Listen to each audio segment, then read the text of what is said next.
Hi students, good afternoon. So today we are going to see the book back topics in the lesson, that is in the prose for summit. So we are going to see the book back topics, idioms, phrasal verbs, compound words and semantics in this video. So as a first part, let us see what is an idiom. So let us see what is an idiom. So we have learnt about idioms in our lower classes. Okay, so idioms gives figurative meaning. Idiom will not give a literal meaning. Idioms will give figurative meaning. Okay, so let me give you some examples for idioms. See, for example, so idioms will give figurative meaning. So what is figurative meaning? First of all is, so in general we can say prose will give literal meaning, whereas poem will give figurative meaning. Okay, so prose will give literal meaning. So why we are saying prose will give literal meaning is because prose conveys the same meaning as what we are reading in the line. Okay, so the exact meaning is conveyed in the prose, whereas in the poem, okay, the meaning is figurative. That's why we are coming across lots of figures of speech in the poem. Okay, so idioms will give, as like the poems, or the idioms will give the figurative meaning. The meaning will not be literal. So that is, we cannot take the original meaning of the words. See, let me give you some example. So as a first one, pull yourself together. Pull yourself. Pull yourself together. So, what is the meaning of this idiom pull yourself together is calm down. So, what is the meaning? Calm down. So, pull na enna ilukarathu. Yourself together. Oh, okay. So, unnaye nee iluthuko. Pull yourself together. அதுதான் அந்த லைனோட, இந்த வேர்ட்ஸோட literal meaning. But here it is not the meaning. So what is the idiomatic meaning of this is calm down. Okay, so if someone is angry, or if someone is stressed, or if someone is in a worry, we can say to him, please pull yourself together. Abdina, please be calm down. Okay, so let me give you one more example.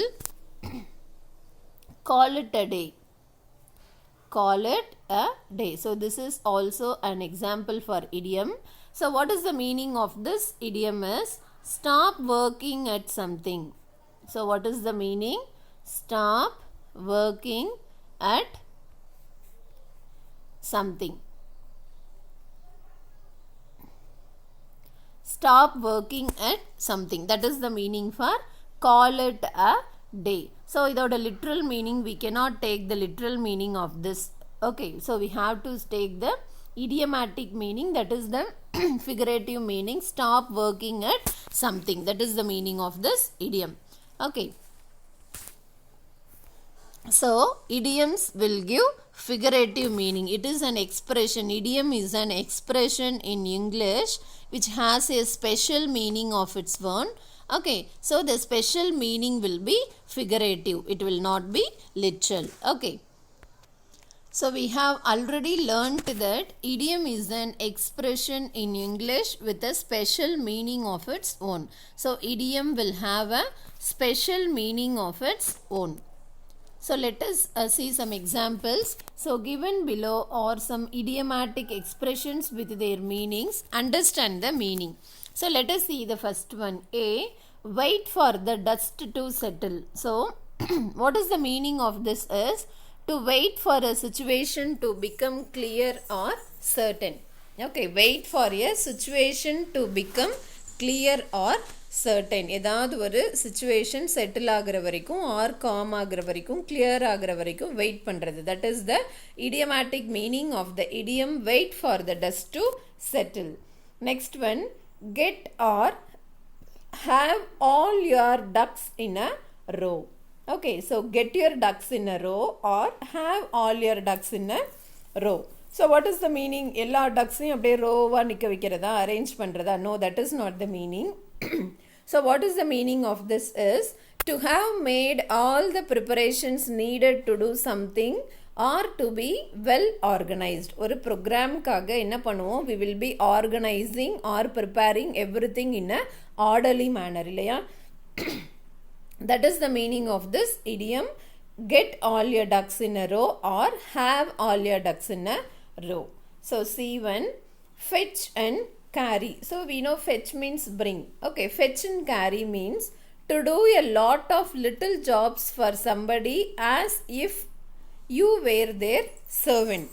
Okay, யாருக்காக வாச்சும் நிறைய சின்ன சின்ன little jobs, doing little jobs as if we are their servant. That is the reason, that is the meaning for fetch and carry.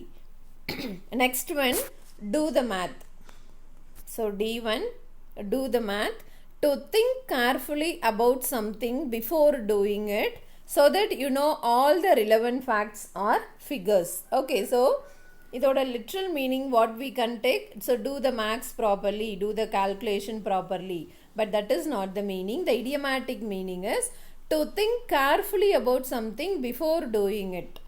That is so that we can know all the relevant facts, figures, important things, anything about that. Okay.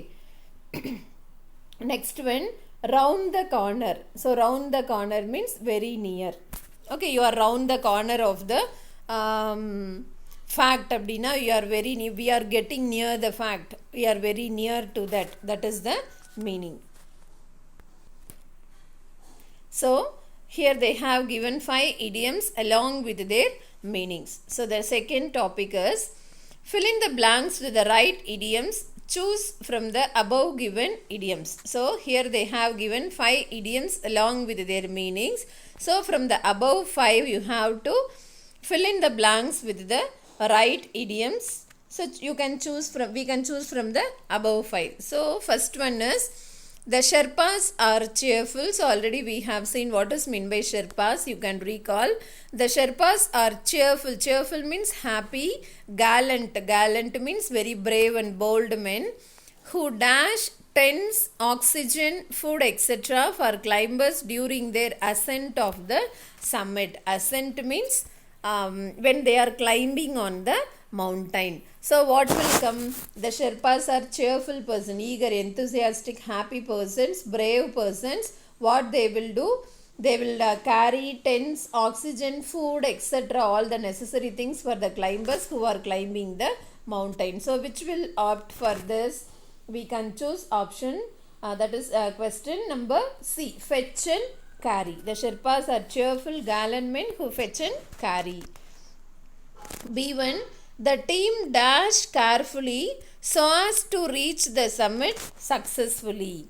Okay, the team dashed carefully so as to reach the summit successfully. So what is the meaning? The team enna pannano, they have to reach the top of the summit successfully. Adukkaga they, what they have to do?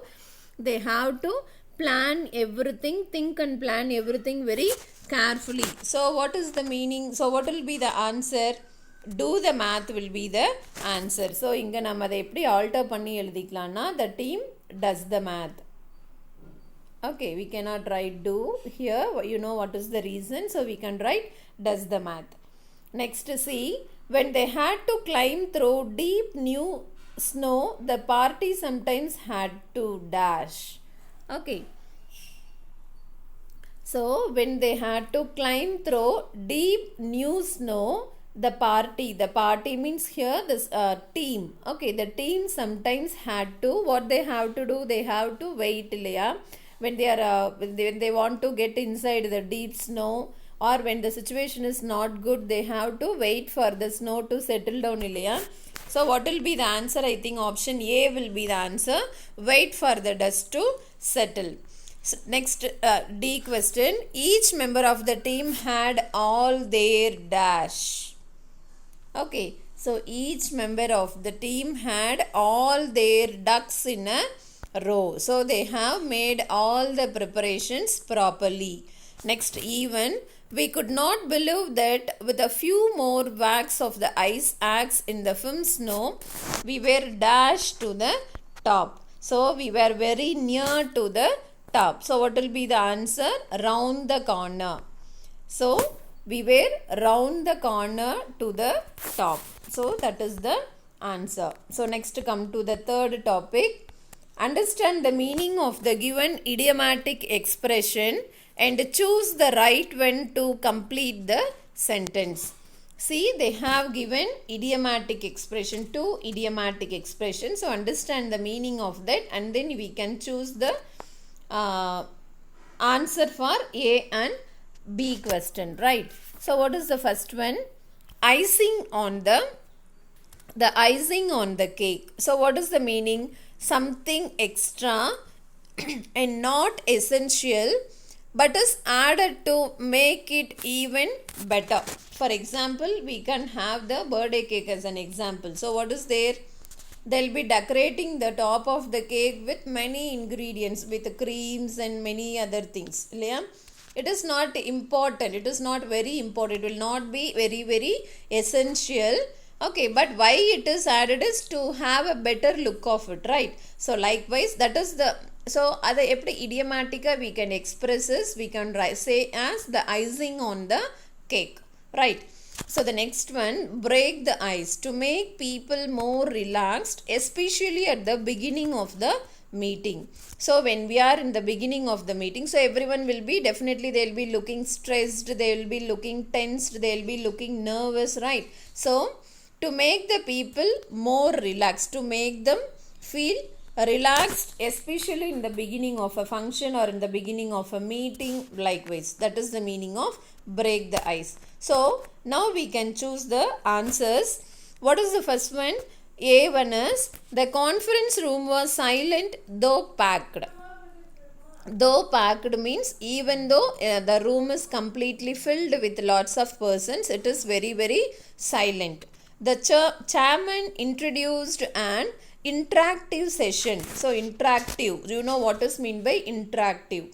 When there is a classroom teaching, definitely both students and teachers should be interactive so that the classroom will be very effective, right? So likewise, the chairman introduced an interactive session to what? What will be the answer? Icing on the cake or break the ice? So break the ice will be the answer. Because why the chairman had introduced an interactive session is to break the silence and to make them feel relaxed. So break the ice will be the answer. Next to B1, our headmistress not only promised us to take us for an excursion but also announced that on return we would get a holiday. It was like, so I think we are going for a school tour. Okay. So our headmaster, that is our principal sir, is making a promise not only for the excursion but also announced that, but also he is announcing that on return we would get a holiday. So after returning from the expression, we will be getting 2 days extras holidays. It was like the icing on the cake, right? So these two are the answers and this is how you have to find the answer. So this is about idioms. So idiom is an expression in English which gives a special meaning of its own, right? So the next one is the phrasal verb, which you can find in page number 118 of your textbook, right? So what is mean by phrasal verb is, so it is a combination of main verb together with an along with the adverb or a preposition or sometimes both. Okay. So phrasal verb is a combination of a main verb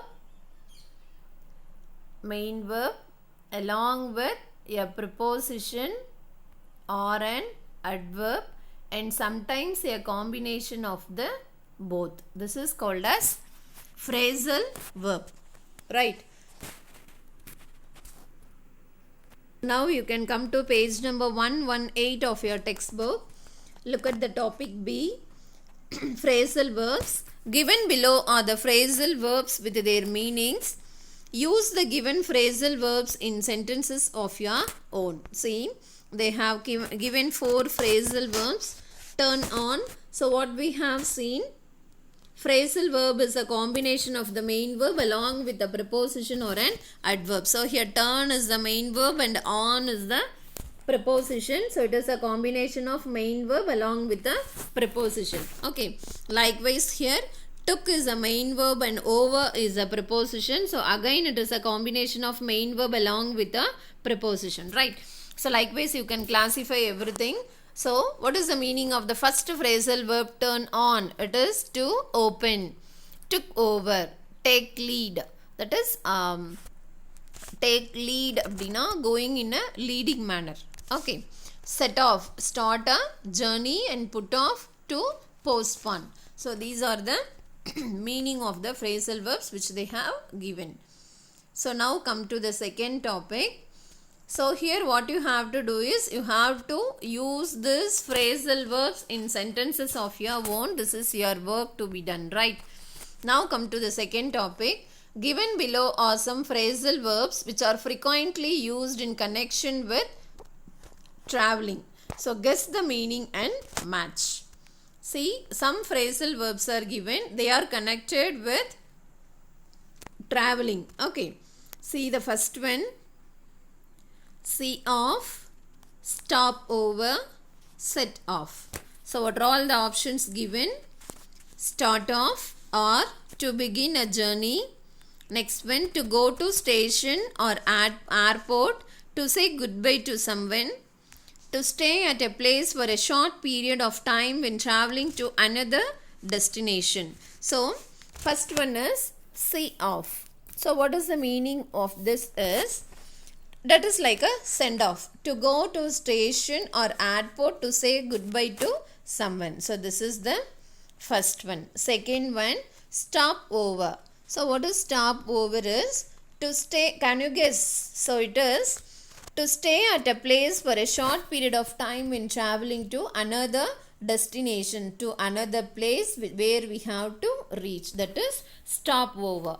Next one, set off. You know what is set off? It is start off. That is to begin a journey. This is the third one. Okay.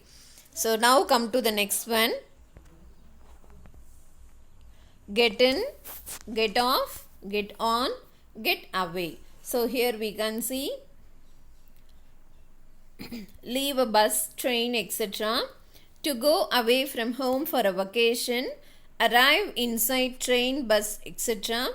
Enter a bus, train, plane. Okay, so what is the first one?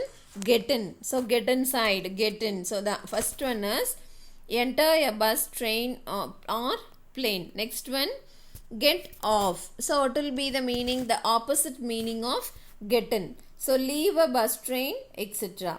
So the third one is get on. So what is get on? Arrive inside the train, bus, etc. and get away. Away means to go away from home for a vacation. So these are all the meanings of these four phrasal verbs which are related with traveling. Next one is check in and check out. You might have heard this word often. So what is check in? So pay the bill when leaving a hotel. Check out, arrive and register at airport or hotel. So what is the meaning for check in is arrive and register at airport or hotel. That is check in. Check out, pay the bill when leaving a hotel. This is check out. So these might be the familiar phrasal verbs for you. Okay. So here there are no exercise given for practice. So everything we have to prepare on our own along with the book bag topics, right? So this is about phrasal verbs. I hope you can understand. So the next one we are going to see about compound words. So what is a compound word? Compound word is two words used together to form a new meaning. So compound means two. So two words used together to form a, to yield a, or to get a new meaning. That is called as compound word. Understand? So there are three types of compound words. Let us see one by one. So there are three types of compound words: open compounds, closed compounds, and hyphenated compounds. Okay, so what is the first one? Take a note of everything. So open compounds, closed compounds and hyphenated compounds. So these are the three types of compound words. Now first let us see about the open compounds. So the first one is open compounds. So what is mean by open compound is they are spelled as two words. Okay. So they are spelled as two words. For example, ice cream. So here ice gives a separate meaning. Cream gives a separate meaning. When joined together, this ice cream, it gives a new meaning. Okay, so these two words are, these compound word is called as a open compound word because they are spelled as two words, ice cream. Okay, so let us go for the next one now. So the next one is closed compounds. So what is mean by closed compound word is two words joined to form a single word. So in the open compounds, what we have seen, two words are separated with a space. Okay, so here closed compounds, there is no space between two words, door and knob, and they are pronounced as a single word, doorknob. Okay, we are not pronouncing separately, they are pronounced as a single word and there is no space between the two words. That's why it is called as a closed compound word. Understand? So let us go for the next one. So the next one is hyphenated compounds. So in the name itself we are having hyphen. Okay.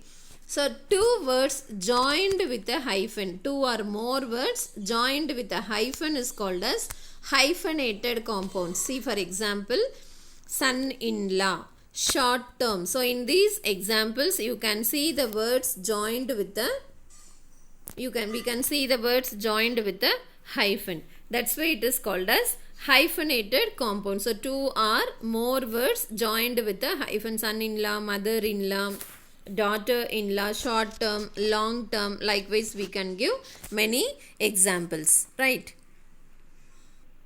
So these are the three types of compound words. So first one is open compounds. So here the word will be separated with a space. Okay. Closed compounds, there will not be space, they will be pronounced as a single word. So hyphenated compounds, the words will be connected with a hyphen. So these are the three types of compound words.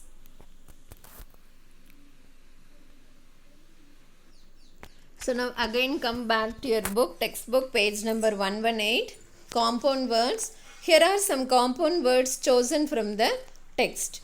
Ice wall, knife edge, windproof, sleeping bags, halfway, never ending, partly full, ice axe. Right.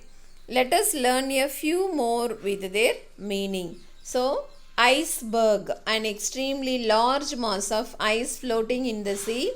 Ice cap, a layer of ice permanently covering parts of the earth, especially around North Pole and South Poles.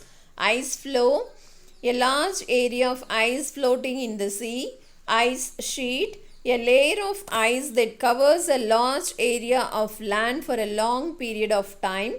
Ice rink, specially prepared flat surface of ice where you can ice skate, where we can do skating.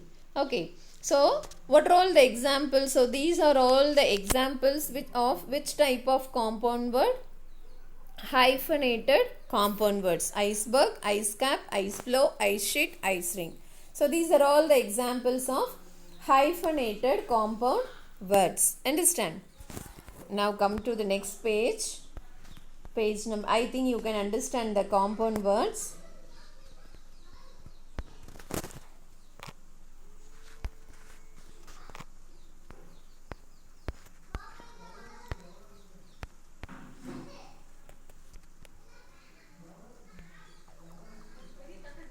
So the next one is semantics. So what is mean by semantics is, so it is simple. The meaning of semantics is study of meanings. Semantics means study of meanings. It is called as semantics.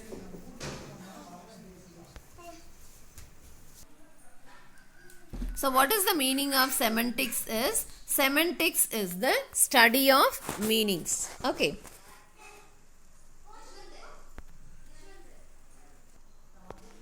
So semantic network, come to your textbook page number 119. Words belonging to different semantic fields. Match the following with their right field, choosing appropriately from the box given. See, here some words are given and in the box some more words are given.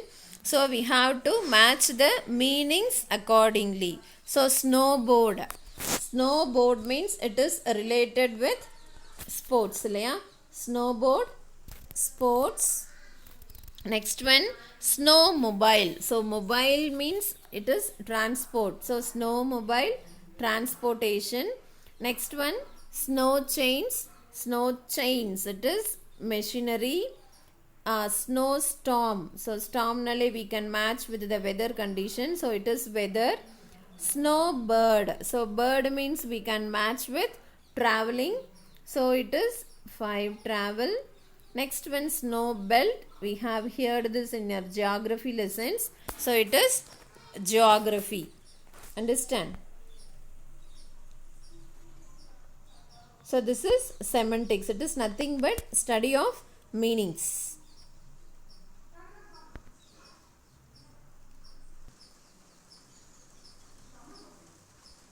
So next one is listening part. You can read the passage and complete the questions A, B, C, D and E. So find the meaning of all the hard words and write it. Right. And next one is a small thing left out while teaching the prose. That is do you know part. So listen to this do you know part. Indian Mountaineering Foundation, that is IMF, is the apex national body for mountaineering and allied sports. IMF supports, promotes and regulates national and international climbing and mountaineering in India. IMF is also the regulatory body for the competitive Olympic sport of sport climbing. IMF is also engaged in mountain protection work, knowledge building and creating awareness of the Indian Himalaya. So IMF, Indian Mountaineering Foundation, it is in New Delhi. So where is IMF is? It is in New Delhi. So it is the apex national body for mountaineering and allied sports. Okay. So it organizes, IMF organizes, supports mountaineering and rock climbing expeditions at higher altitudes in the Himalayas. Okay, so it is an organization which supports mountaineering okay, and rock climbing expeditions at higher heights in Indian Himalayas. So IMF supports and also it supports, promotes and regulates national and international climbing and mountaineering in India. So it is also supporting the national and international mountain climbing in India. IMF is also the regulatory body for the competitive Olympic sport. Okay, so it is the regulatory body for the Olympic sports of sports climbing, that is mountain climbing or rock climbing. IMF is also engaged in mountain protection work, knowledge building and creating awareness of the Indian Himalayas. Okay, so it is also involved in environmental protection work in the Indian Himalayas. Okay, so it is simply, it is a foundation which supports the mountain climbing, that is the rock climbing in the Indian Himalayas, and also it is the regulatory body for the Olympic sport of sport climbing, and also it is engaged in environmental protection work in the Indian Himalayas. This is the work of Indian Mountaineering Foundation, that is IMF, right?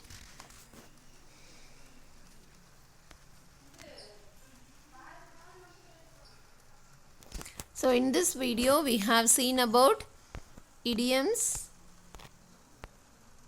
semantics, compound words, phrasal verbs and types of compound words.